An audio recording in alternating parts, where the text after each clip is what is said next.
नमस्कार दोस्तों, मैं आप सभी का चिरपरिचित दोस्त उपस्थित हूं आप सभी की सेवा में एक बेहद ही महत्वपूर्ण जानकारी को लेकर के। जी हां, आइए आज हम सभी जानते हैं एनीमिया को दूर करने के लिए घरेलू उपायों के बारे में। एनीमिया खून की सबसे सामान्य समस्या है।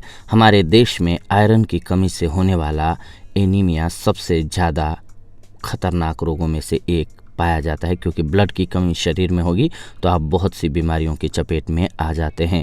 एनीमिया के शिकार हमारे देश में मैक्सिमम लोग हैं, यानी कि 90% लोग एनीमिया से शिकारग्रस्त पाए गए हैं।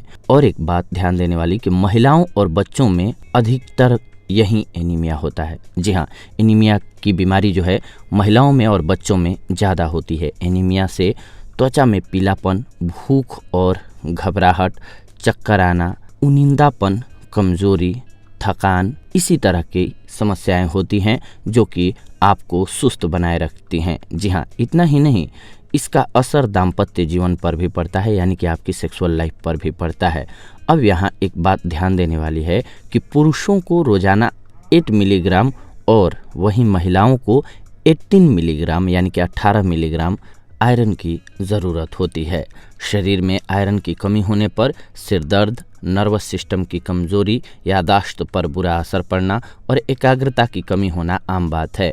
इसके साथ ही व्यक्ति के कार्य क्षमता पर भी बुरा असर पड़ता है, लेकिन इतना घबराने की ज़रूरत नहीं है। रक्त में आयरन की कमी अथवा एनीमिया कोई ऐसा रोग नहीं है जिसका कोई समाधान ही न हो। जी हाँ, बस आपको कुछ फूड्स हम बता रहे हैं जिनका सेवन करना होता है। इसके सहारे आप एनीमिया को दूर भगा सकते हैं। तो आइए आज हम सभी जानते हैं एनीमिया को दूर भगाने के लिए बेहद ही कारगर और उपयोगी जानकारी के बारे में। जी हाँ, काजू सबसे पहली औषधि जो है काजू है। काजू न केवल खाने में स्वादिष्ट होती है बल्कि इसमें कई पौष्टिक गुण भी होते हैं। 10 ग्राम काजू में 0.3 ग्राम तक आयरन होता है। रोजाना 10 ग्राम काजू का सेवन करने से आपको आयरन की पर्याप्त मात्रा मिल जाती है। काजू की तासीर गर्म होती है, इसीलिए भारत जैसे गर्म देश में इसका सेवन सीमित मात्रा में करने की सलाह दी जाती है। रक्त की कमी वाले रोगियों को सर्दी में रोजाना काजू खाना चाहिए। काजू पाचन शक्ति बढ़ाता है, इससे भूख अधिक लगती है, आंतों में भरी गैस बाहर निकल जाती है। 10 ग्राम भुने हुए बादाम में 0.5 मिलीग्राम आयरन होता है। बादाम में कैल्शियम, मैग्नीशियम तो होता ही है, साथ ही इतनी मात्रा में बादाम का सेवन करने से आप केवल 163 ग्राम कैलोरी का उपभोग कर सकते हैं। 10 ग्राम चिलगोजा में 0.6 मिलीग्राम आयरन होता है।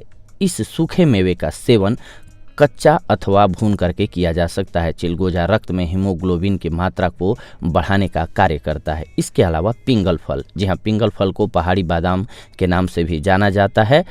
पिंगल फल आयरन का उच्च स्रोत होता है।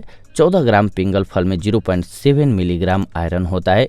इतना ही नहीं, इसमें कैल्शियम, मैग्नीशियम और विटामिन बी भी काफ़ी अधिक मात्रा में होता है। ये सब पोषक तत्व मिलकर के हमारे शरीर को स्वस्थ बनाने में या बनाए रखने में हमारी मदद करते हैं।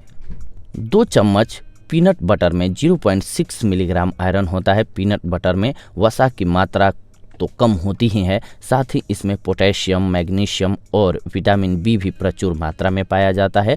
इससे हमारी सेहत पर काफ़ी सकारात्मक प्रभाव पड़ता है। इसके अलावा पिस्ता, जब बात आयरन युक्त मेवों की होती है तो पिस्ता इस सूची में ज़रूर शामिल होता है।